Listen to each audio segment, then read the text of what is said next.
Merci de renouveler de votre confiance sur nos antennes, mesdames, messieurs. Bienvenue à cette grande édition du journal à la ligne de l'actualité. Le bureau administratif de l'Association de développement pour les exploitations de motos du Congo, ADEMCO, se trouvant non loin de la morgue de l'hôpital général de référence, a été la cible d'un cambriolage dans la nuit de ce lundi au mardi 19 mars 2024. Selon le président de motocyclistes de cette association, les voleurs ont réussi à emporter plusieurs chaises et une somme d'argent qui s'est trouvée dans ce bureau. Ceci n'est pas une première fois, a-t-il dit. On l'écoute au micro de Gilbert Kayumba. Oui, ce n'est pas la première fois, mais c'est maintenant la deuxième fois. La semaine passée, ils étaient venus détruire et voler toutes les motos. J'avais payé les chaises et les motos, au total 1 300 000 francs congolais. On a appelé les motards, les membres de DMCO. Il y avait des motards qui travaillent la nuit. Arrivé aux environs de 4h30, le motard m'a appelé en disant « Chef, on a trouvé le bureau ouvert ». Quand je suis entré dans le bureau, j'ai vu les coffres ouverts. Ils ont pris l'argent, mais Dieu merci, ils ont laissé les carnets bancaires. Nous demandons aux autorités provinciales de renforcer la sécurité sur l'avenue Kalumbi.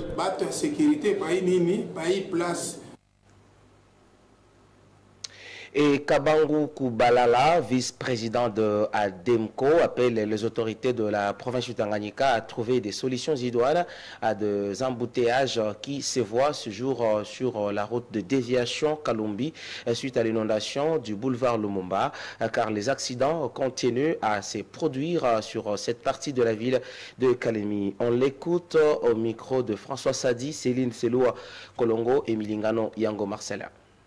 Nous sommes ici pour les motards et les conducteurs de camions et pour ceux qui font des différents travaux. Nous demandons aux autorités de nous aider et nous demandons aux passeurs de rester là-bas jusqu'à 19h parce que les gens quittent le travail vers 18h pour rentrer à la maison. Quand il y a la présence de passeurs, chacun se mettra à sa place. Et le passeur doit rester depuis le marché Cobra jusqu'au marché réfugié. Les badjadj à 3 pneus. Et pour cela, ils montent difficilement. Il est vrai que ce sont les badjadjistes qui bloquent les passages et créent les embouteillages. Mais quand on a fait tout un mouvement qui bloque, on a dit à 50 motos ici. Maintenant, tout à fait, les badjadjistes ont créé les embouteillages. Et au regard des accusations selon lesquelles les badjadistes sont à la base des embouteillages sur la route de déviation au Kalumbi, ce dernier nie catégoriquement ces accusations et déplore le comportement de motocyclistes qui font preuve d'impatience. Nous allons suivre cet élément dans nos prochaines éditions. Le Centre international de l'agriculture tropicale CIAT, en sigle partenaire au Picagel, a organisé un atelier de planification des activités de projet d'accompagnement et de l'autonomisation de la femme œuvrant dans la chaîne de valeur de l'ARICO. Témoin de l'événement, Jimmy Le Ciel Kitege. Le secteur agricole de la province du Tanganyika continue de trouver des partenaires fiables pour son essor. L'on se souviendra longtemps du rôle émulateur joué par le Picagel, un programme régional exécuté dans le territoire de Kalemi, essentiellement orienté vers la culture de manioc. Et pour accroître le rendement agricole et apporter un plus dans l'agronomie, pour y parvenir, un autre programme plus enrichi vient stimuler la culture de l'haricot et l'empouvoirment des femmes de l'Est de la République démocratique du Congo. Ce projet appelé BIFOE est un programme d'autonomisation de la femme œuvrant dans la chaîne des valeurs de l'haricot. Sa mise en œuvre est faite par le Centre international de l'agriculture tropicale, CIAT en sigle. Le BIFOE est un projet régional mis en exécution dans 3 provinces de l'Est de la RDC, à savoir le Nord Kivu, le Sud Kivu, ainsi que la province du Tanganyika. C'est à cette fin qu'un atelier sur la planification des activités de ce projet a eu lieu à Kalemi et a ouvert ses portes en date du 15 mars 2024 dans la salle de banquet de l'Hôtel Cham. Toutes les composantes dans la chaîne des valeurs ont valablement été représentées dans ces assises. où les facilitateurs à tour de rôle ont abordé les différentes thématiques incluses dans ce vaste projet. Des axes spécifiques de ce projet jusqu'aux résultats attendus ont fait l'objet d'une étude participative. Paulin Jingulula, en charge de l'agribusiness, justifie le bien fondé de ce projet. Le projet, c'est d'abord le projet d'autonomisation des femmes à travers la chaîne de valeur des haricots. Pour la petite histoire, c'est un projet qui est soutenu par le gouvernement canadien, mais c'est un appui au développement des services de l'État. C'est l'État congolais qui est le responsable du projet. Alors, il travaille en appui avec l'appui technique du SIAT. Alors, nous sommes en train de travailler sur 6 domaines. Le premier domaine, c'est renforcer la capacité des femmes qui travaillent dans la production des haricots pour leur donner les moyens nécessaires pour qu'ils puissent augmenter, accroître la productivité, mais aussi de là, augmenter leurs revenus. Ça, c'est le premier domaine. Le deuxième domaine, c'est soutenir les femmes qui font l'entrepreneuriat. Ceux-là, des entrepreneurs qui vendent, qui achètent et qui vendent les haricots. Le projet est de 5 ans, mais nous commençons d'abord quelque part pour étendre. L'objectif est d'aller dans tous les programmes. Mais comme nous sommes au début, ce sont les acteurs eux-mêmes qui ont d'abord choisi là où on trouve beaucoup de haricots, là où c'est accessible, là où il y a aussi beaucoup de sécurité. Et ce qu'on a choisi d'abord les deux là, juste pour commencer. Et ensuite nous allons continuer. Signifiant que le gouvernement provincial était représenté par les ministres du genre et celui en charge de l'agriculture, Jerry Kabebe Makanta. Ce dernier a donné le go de ces assises. Des travaux en atelier constitués des groupes thématiques ad hoc ont sanctionné la dite séance d'ouverture. Mesdames, Messieurs, parlons de cette triste nouvelle. Un corps sans vie a été retrouvé au bord du lac Tanganyika après la pluie qui s'est abattue dans la matinée de ce mardi 19 mars 2024 sur l'avenue Kamkolobondo. Les informations recueillies sur place indiquent que ce jeune garçon d'une dizaine d'années a été emporté par la forte tempête qui soufflait sur le lac Tanganyika plutôt pendant que ce dernier nageait dans ce lac dans la journée de ce lundi. Le fait d'exposer sous soleil les aliments, surtout les boissons, est à la base de plusieurs maladies car les rayons solaires détériorent les protéines et les vitamines de ces nourritures. Cette observation est de Grégoire Moulimbi, assistant dans la faculté de nutrition à l'université de Kalemi. Il est au micro de François Samuel Mwamba Ronstan. Pour ce qui concerne les conséquences, nous allons vouloir parler de ça en touchant les éléments constitutifs de l'aliment. Donc quand vous avez des aliments, il y en a qui sont déjà traités. Vous parlez de boissons parce que ce sont déjà des produits dérivés de fruits, de ces aliments qui sont traités.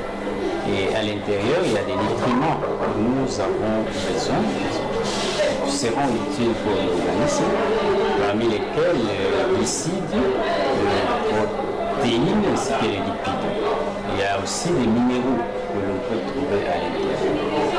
D'emblée, lorsque vous ne conservez pas très bien ces aliments-là, et beaucoup plus quand vous les exposez sous soleil, il y a destruction de certaines molécules, surtout des protéines, qui seront détériorées. Dès que vous avez ce liquide ou ce produit qui est déjà détérioré, ces molécules qui sont détériorées vont poser des vides ou des problèmes dans l'organisme qui vont prendre de l'énergie ou des boissons qui n'ont plus de contenu recherché pour la santé de l'organisme. Donc pour les vitamines, il y a le manque de vitamines, il y a beaucoup plus de protéines qui seront détruites. Et cet état de choses peut causer quelle maladie? Il y a des maladies comme dans notre domaine, le problème le plus couramment cité, ce sont la malnutrition. C'est beaucoup plus la malnutrition. Pour les aliments, il y a les nutriments essentiels que nous cherchons. Vu que vous ne les avez pas Lorsque nous prenons quelque chose, c'est pour remplir un besoin, combler un besoin nutritionnel. Si ce besoin n'est pas comblé, il y a un vide. C'est ça que nous accusons comme problème de malnutrition. Là, c'est un bon moment pour nous de profiter à dire aux gens qu'il fallait bien conserver les aliments et ne pas les exposer sous soleil. Parce qu'il y a beaucoup d'aliments que nous sommes en train de critiquer comment on les expose, notamment le sel de table. Parce qu'il y a l'iode qui est dedans que nous voulons protéger. Et quand on les expose sous soleil, on risque de détruire cela pour causer d'autres maladies. Non pas seulement le soleil, c'est l'air ambiant qui peut nous apporter des micro-organismes, donc les microbes, capables de produire des maladies d'exposition. Ce sont les maladies diarrhéiques, toutes les maladies infectieuses qu'il faut éviter pour la population. Il faut bien conserver les aliments.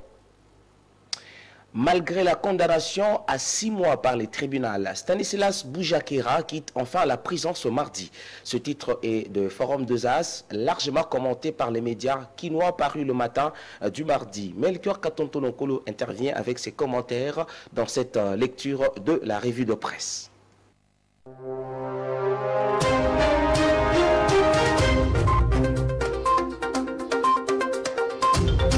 Certains journaux parus ce mardi 19 mars accordent des pages au dossier du journaliste Stanis Boujakera. Mesdames, Mesdemoiselles et Messieurs, bienvenue à l'écoute de la revue de presse.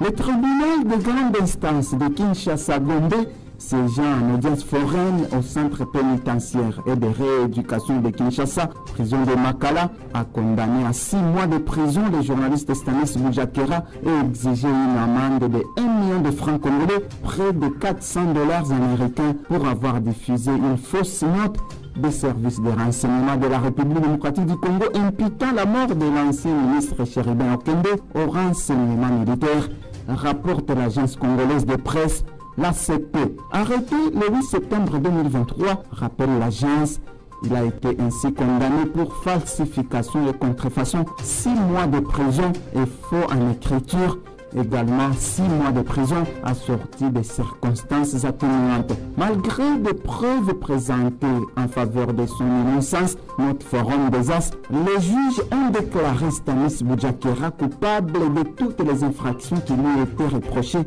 soulignant qu'il s'agissait d'un concours idéal d'infraction. Cette peine de 6 mois, explique le journal, correspond en réalité au temps déjà passé par Stanis Boujakera en détention préventive depuis son arrestation le 8 septembre dernier. Par ailleurs, sa condamnation assortie de circonstances atténuantes va lui permettre de quitter la prison de Makala dès ce mardi, conclut le quotidien. Pendant ce temps, Renseigne Africanus, ses avocats envisagent également d'interjeter appel pour obtenir l'acquittement pur et simple de leurs clients. Le Rassemblement des journalistes pour l'émergence du Congo, Rajek Ansib, rejette en bloc la condamnation à 6 mois du journaliste Stanis Boujakera, indique la prospérité.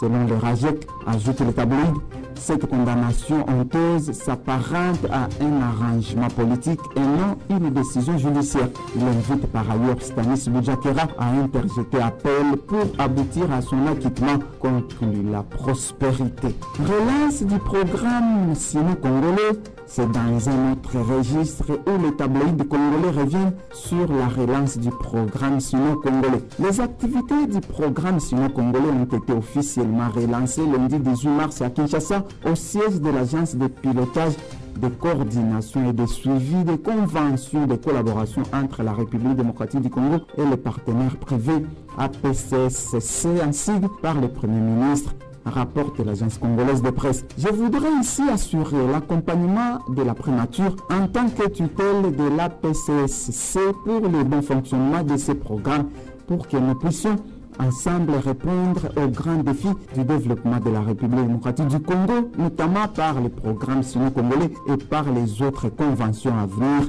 a déclaré Jean-Michel Samadou Konde Kienge dans les propos repris par l'ACP. Décrié pour n'avoir pas répondu aux attentes des Congolais en termes d'infrastructures en échange de leurs ressources naturelles exploitées, explique la prospérité. Ce programme sino-congolais, dont la convention de collaboration avait été signée en 2008, a dû patauger et s'arrêter un moment, le temps de nécessiter de nouvelles négociations. L'avenant numéro 5 ayant constitué l'aboutissement de ces revisitations permet ainsi la relance de ce programme appelé à repartir sur de nouvelles bases avec l'espoir de donner satisfaction à toutes les parties en présence, conclut le journal. Fin de la revue de presse. Merci de nous avoir suivis. Vous ne pouvez pas empêcher les gens de parler de vous. Même si vous fermez leur bouche, ils parleront dans leurs pensées. Mesdames, Messieurs, ce journal est complètement terminé. Merci à vous de nous avoir suivis. Restez encore pour la suite de nos programmes. Mais personnellement, je vous retrouve pour un nouveau journal. À très bientôt.